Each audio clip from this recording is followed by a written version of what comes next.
بسم اللہ الرحمن الرحیم۔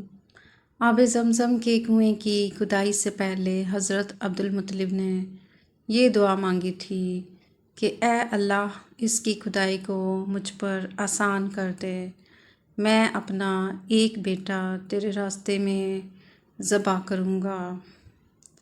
اب جب کہ کنواں نکل آیا تو انہیں خواب میں حکم دیا گیا، اپنی منت پوری کرو، یعنی ایک بیٹے کو ذبح کرو۔ عبدالمطلب کو یہ حکم اس وقت دیا گیا جب وہ اپنی منت بھول چکے تھے۔ پہلے خواب میں ان سے کہا گیا منت پوری کرو۔ انہوں نے ایک مینڈھا ذبح کر کے غریبوں کو کھلا دیا۔ پھر خواب آیا اس سے بڑی پیش کرو۔ اس مرتبہ انہوں نے ایک بیل ذبح کر دیا۔ خواب میں پھر یہی کہا گیا اس سے بھی بڑی قربانی پیش کرو۔ اب انہوں نے اونٹ ذبح کیا۔ پھر خواب آیا اس سے بھی بڑی چیز پیش کرو۔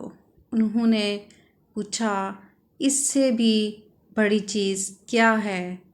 تب کہا گیا اپنے بیٹوں میں سے کسی کو ذبح کرو جیسا کہ تم نے منت مانی تھی۔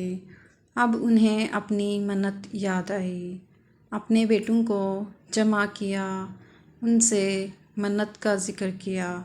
سب کے سر جھک گئے، کون خود کو ذبح کراتا؟ آخر عبداللہ بولے ابا جان، آپ مجھے ذبح کر دیں۔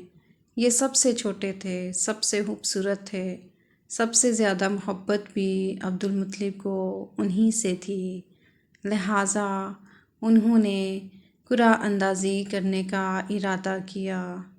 تمام بیٹوں کے نام لکھ کر قرعہ ڈالا گیا۔ عبداللہ کا نام نکلا۔ اب انہوں نے چھری لی، عبداللہ کو بازو سے پکڑا اور انہیں ذبح کرنے کے لیے نیچے لٹا دیا۔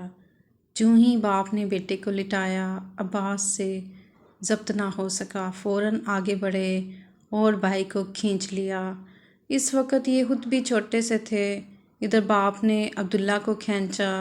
اس کھینچا تانی میں عبداللہ کے چہرے پر خراشیں بھی آ گئیں۔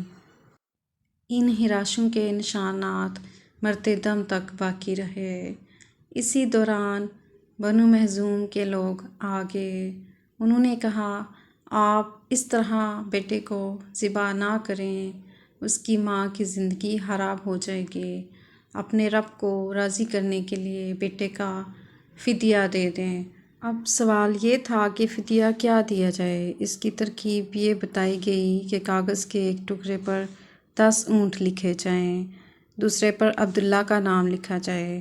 اگر 10 اونٹ والی پرچی نکلے تو 10 اونٹ قربان کر دیے جائیں، اگر عبداللہ والی پرچی نکلے تو 10 اونٹ کا اضافہ کر دیا جائے، پھر 20 اونٹ والی پرچی اور عبداللہ والی پرچی ڈالی جائے۔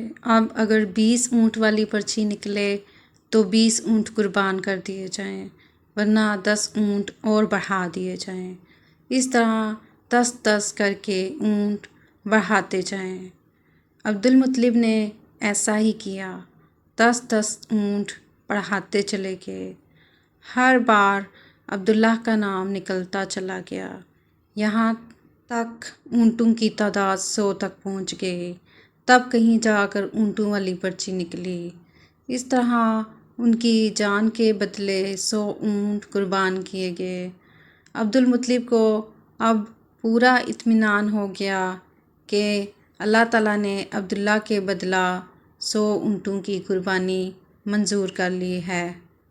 انہوں نے کعبے کے پاس 100 اونٹ قربان کیے اور کسی کو کھانے سے نہ روکا۔ سب انسانوں، جانوروں اور پرندوں نے ان کو کھایا۔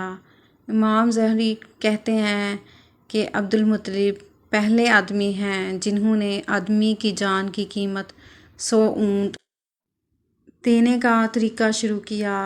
اس سے پہلے 10 اونٹ دیے جاتے تھے۔ اس کے بعد یہ طریقہ سارے عرب میں جاری ہو گیا۔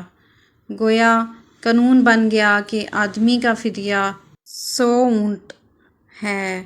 نبی کریم کے سامنے جب یہ ذکر آیا تو آپ نے اس فدیہ کی تصدیق فرمائی، یعنی فرمایا کہ یہ فدیہ درست ہے۔